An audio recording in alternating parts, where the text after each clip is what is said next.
Hi and welcome to today's video where I'm going to go through my own real budget and look at what I spent last month and also look at how I plan for my month ahead. I'm going to utilise some of the ideas and some of the concepts that I talk about so often on this channel, and it'll just hopefully give you a little bit of insight on how to then apply it to your own budget in your own real life situation. So my first job, first of all, today is to sit down and go over last month's.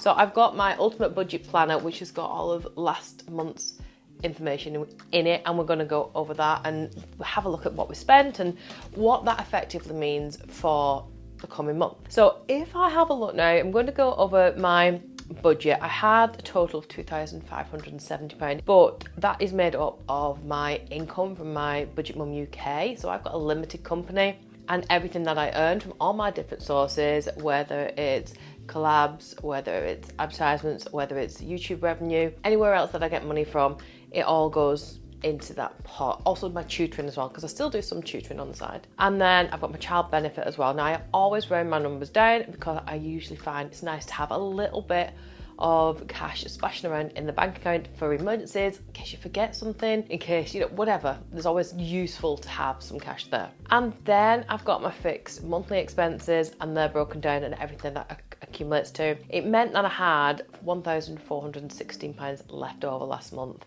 And again, I round that down to £1,400. And that is the crux of where I sort of focus on my spends, where my money's going to go. And I call these my fluid expenses because these are the things that I'm in and out of all the time. These are the things that I know I'm going to be dipping into, and it'll change every single month depending on what I'm doing, depending on what time of year it is, depending on what's happening with the kids and everything else. So my main ones for this, and this is where I will typically say, yours will possibly be similar in some degrees. You'll probably have groceries. You might not have petrol, but you might have travel account. You might not have children, or you might have more children, or you decide how yours is. But the key ones for this would always be groceries, your food, your transport, whatever that might look like. And I'd always recommend having a little bit of a miscellaneous envelope as well, because things come up, or you make plans, or plans change, and that's always useful. My other extra ones that I include are eating out. Got 2 envelopes for my children, and that's their money for each month. So my eldest gets her just given directly, and then the rest is kind of budget for my youngest because he's only 5. And then I've got time for me, so that's just money just for me, like whether it's beauty, whether it's hair, nails, or whether it's socialising. And again, that might vary month on month. And then, like I said, I've got my miscellaneous envelope and my family time envelope as well. So I always have those on the go. Last month it came to a total of £930. So I had £1,400 possible to use. £930 was what I budgeted, and the remaining £470 I then put into my ISAs. So I've got a couple of different ISAs on the go, so I'm using that. That meant that I could either save some towards saving challenges, or what I typically tend to do at the moment is I budget week by week, and then at the end of each week I'll have a look and think, right, well, there's that much going into my saving challenges. I use any money I haven't spent, and that's where they go. So if we have a look over what I spent for the month, I got groceries, came to a total of £317.70, although I had a budget of £400 overall for that month. Now this month was a little bit different because at the start of June, I actually went on a little mini break with my youngest, Alexander. We went to Spain, so it meant that my grocery bill was quite a lot less than it might have been, so I saved quite a bit there. Petrol, I always typically save £50 for this. But again, if I know I'm going somewhere, then I might add a little bit more in. And I know £50 is not necessarily how much I'm going to need for this, because at the moment, given the current rates, it's just under £45 typically for a full tank of petrol for me. Obviously, it depends on when I go and fill that tank up, but that's there or thereabouts. But I always put 50 in just in case. Eating out, I budgeted 100 for the month because I knew I had Father's Day, which I wanted to take my dad out for. However, he ended up being on holiday for actual Father's Day, so we went out later on, which in itself was better because it meant that I wasn't tied into those deals that I had to have with, set menus or whatever, the typical price inflations that quite a lot of places try to give. And it was quite nice to be able to do that when he came back. And that came up to a total of £95.11. However, I have got some out of here on family time. So I budgeted £100 for family time. I actually only spent 50 of that, but 50 of that I also put towards the eating out. So I ended up buying a gift card for Miller and Carter because they had like a 20% cashback thing on top cashback. That was there, so I've still got a little bit left on that. We didn't spend all of that, so that's useful for next time. And then me time, I spent a total of £90 out of the 100 because it was 60 was given for my hair, which came to 56, and then I budgeted 35 for my nails and eyebrows and eyelashes, and it came to 34, so there's still 10 left from that. So overall of my budget of £930, I actually only allocated £925 in the end, and I spent a total of £668.47, which means that I should have left over £261.53, which is what I'm going to go through in a second. Now let me explain how this helps me with my budget. This sort of feeds into my next budget. So the Ultimate Budget Planner is a 6-month planner, which I purposely did because when you're new to budgeting, first of all, it can be quite overwhelming and different and scary and all the rest of it. And sometimes when you make plans and you might over make plans at the start of the year for what you want to save and what you want to do. By having it 6 months, it gives you that little bit of a chance to take a breather, to reset, to come up with new plans, because I feel like the beginning of the year and the end of the year are quite different in terms of expectations and what we look forward to and what we aspire to. At this point now, most people are thinking, you've probably already seen online, we're less than 6 months on the way to Christmas.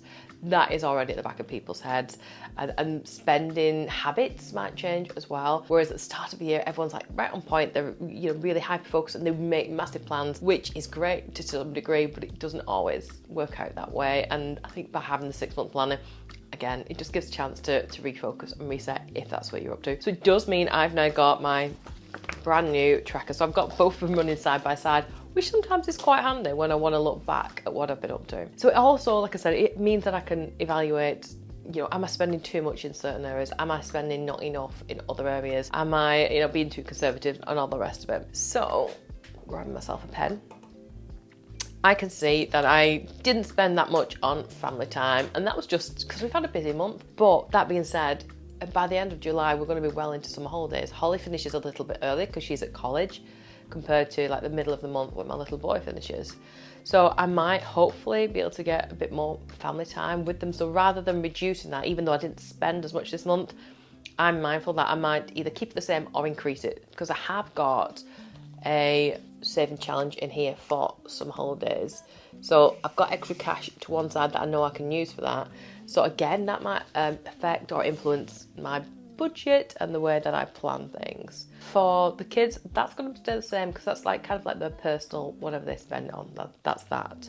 But then I've also got me time, where I'm probably going to get a lot less me time because of school holidays. Then eating out will probably increase because we'll get out a little bit more, hopefully, and there'll be more opportunities to do those kinds of things and explore. And at least if I've got something in the budget, it's there, rather than not having it in the budget and not being able to spend it, if that makes sense.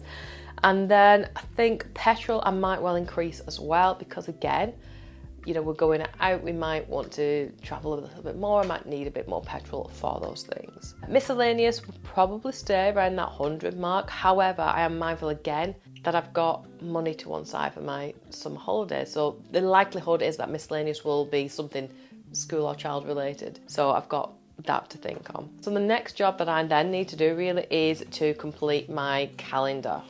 So my calendar again will help to guide my budget, because if I know I've got certain things coming up, then I know that I need to have more money in certain areas. So for example, I know that I've got my niece's 21st coming up at the start of the month, but I also know that I set myself a saving challenge up at the start of this year because I knew it was going to be 21st, and I've been working towards it, and I've saved as much as I want to in this. So my plan is to give her like €60 for her mini holiday that she wants to go on, and I've got £60 saved. So in fact, I'll probably have a little bit left over on that, and it's something that I don't then need to think, that's going to come out of my budget. I've got to find that from what I would normally typically have for myself. I don't have to worry about that, so that's great. And then I've got spa day, which is a gifted spa day, so that's a freebie. Mum's bought tickets for a show for Alexander for doing well on one of his auditions. And yeah, so there's lots of things that are already taken up days, which means that I don't actually have to plan for or budget for because they've already been allocated or they've already been pre-considered. And ultimately I've got on there school breaking up, but again, I've got lots of little things already in place. So I just know what my budget should look like going forward. So with that in mind, I will probably increase my grocery budget as well, because kids at home means that they're eating more, doesn't it? However, you know, I massively underspent on this month, and I have been mindful of like stocking the freezer with loads of stuff. So I don't know, maybe I might actually just try and be a bit more conservative and do a little bit more eating out of the freezer and the cupboards rather than spending a lot of stuff on snacks. That's probably going to rot the teeth and brains. So let's get stuck in. This is what I'm going to do.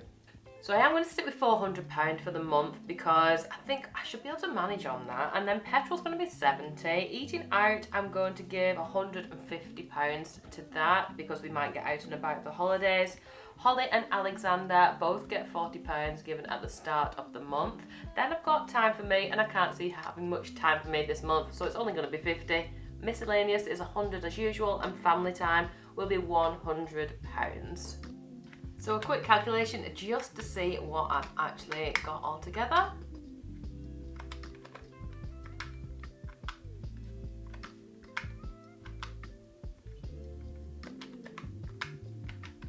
And it's £950, which is what is my budget for this month ahead. A little bit more than last month, but that's because of the summer holidays, and that's absolutely fine. So £950 is what my budget is for the month. I'm quite happy with that because I did also realise not only have I got my school holiday challenges, but I've also got like my spring and my summer challenges that I've been saving up for throughout, you know, the year. So I've got my seasonal ones. I've got spring, which was completed, that was fully funded, and I've got quite a bit in my summer challenge as well. So that's extra money that it's not allocated for anything, it's just a fun saving challenge. So I've got money there that if I need to, I can use that rather than, again, stressing about trying to find it out of my regular budget. That's a great thing about saving challenges. I do love them for that reason. So the next job is to grab the cash and then start to put that into my savings binder. £950 is what we should have. So the first job is to check that it's all here.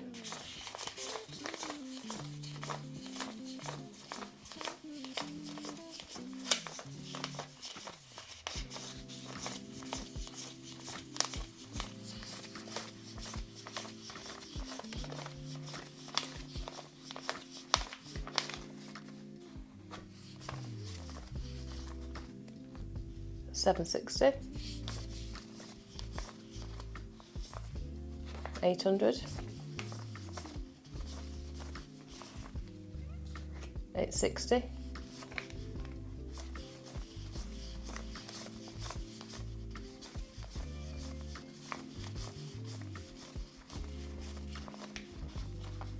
an extra tenner there that I didn't need to take out, so pop that to one side.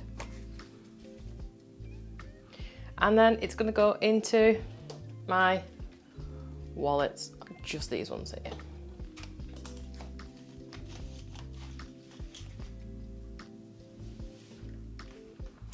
So groceries is getting 400.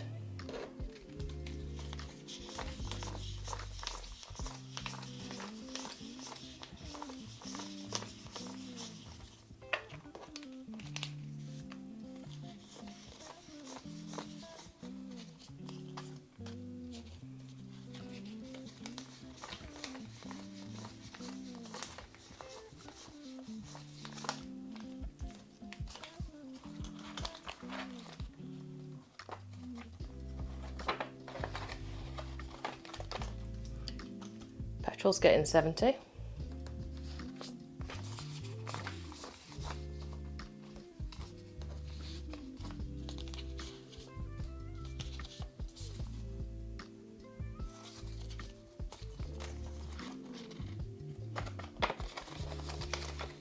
know what I was doing then, I'm just counting. Eating out is getting 150.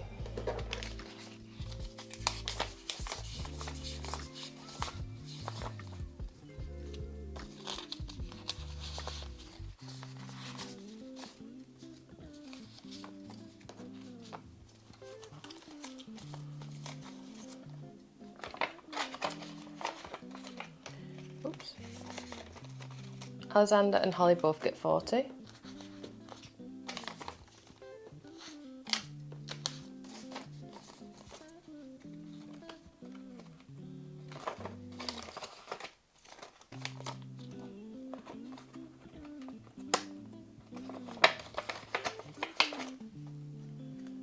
Family time's getting 100.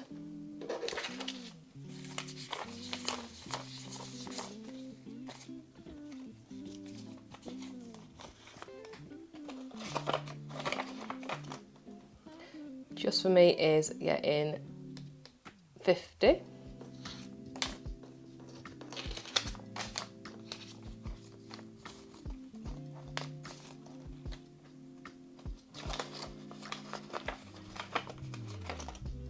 Miscellaneous is getting 100.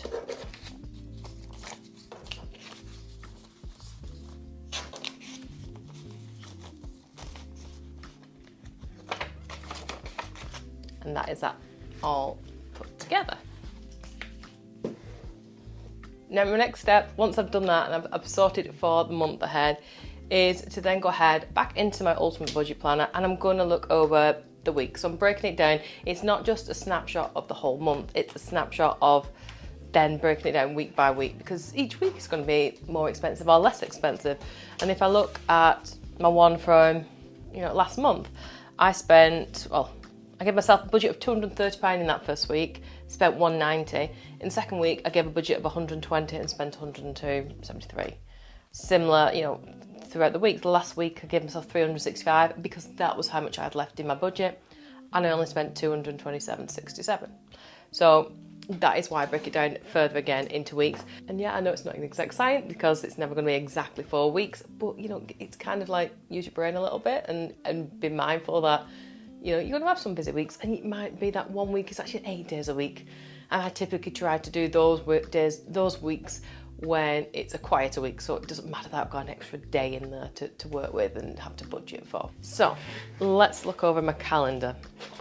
That's another reason why I do the calendar. So I know that first week I've got my niece's birthday, but it's already covered, and everyone else is going to be in college or at school, and I've got no other major plans. I'm just going to utilise passes that I already have for Wacky Warehouse, or going swimming that I already prepay for. I don't have to then think, right, well, I need to find more money for somewhere to spend. You don't, just because you've got money there doesn't mean you have to spend it. Still, that's how you stay control of the budget, by not spending it effectively just because you can. So I'm going to throw down all my variable expenses, and then we'll just make a little plan for the week ahead. So in this section here, I'm just popping down all those variable expenses that I set up for the month ahead on the page before, because this is where it gets broken down and I get a little bit more focused on intentional, really, on my money. So we've got all the categories. Now I know that I'm not going to spend a great deal in this first week. So £80 is what I'm going to budget for my groceries. I'm going to try and keep it like that for the first few weeks of July, just so I've got a bit more to play with at the end of the month. It's typically how I try to manage my budget anyway. Eating out, I was going to put some in, and I've just realised I don't need anything, so everything's already sorted for that. Holly and Alexander are both £40, but I put Holly's in straight away. Alexander comes with me for whatever we do. And then just family time is going to be £20 because there's a fair on that hopefully we might be able to get to at the weekend that Holly is doing some archery at. And I'm just going to pop up here 140 so I can work it out at the end of the week how exactly I stuck to my budget. So that's the weekly budget planned ahead. Now I've actually kept it really conservative, and I've purposely done that in case I do actually need extra money towards the end of the month because of it being school holidays. I know I've got so much stuff in my fridges, freezers, cupboards that if I needed to, I could completely have a no spend week on groceries and I'd be absolutely fine.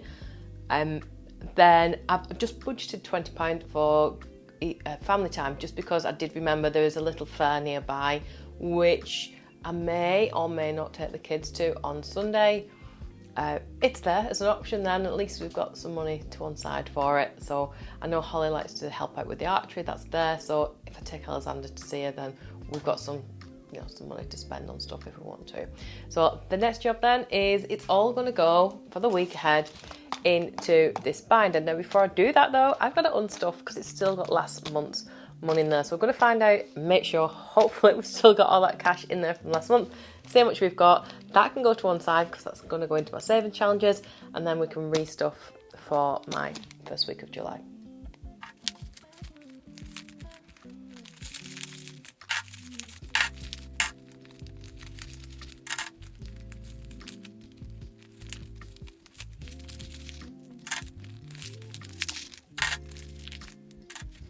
So now that's all done, it's going back into the monthly binder where I'm going to take out the budget for each week. So this week obviously is £80 for my groceries, so we're just going to grab that.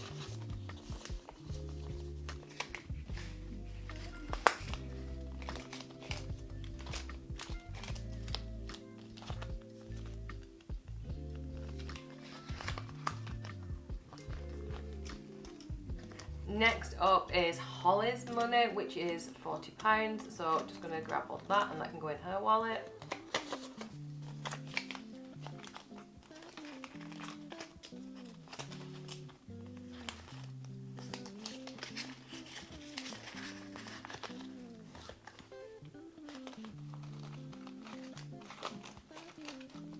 And finally, it's the family time one, so I'm just going to take 20 out of there in case we do go to that local fair.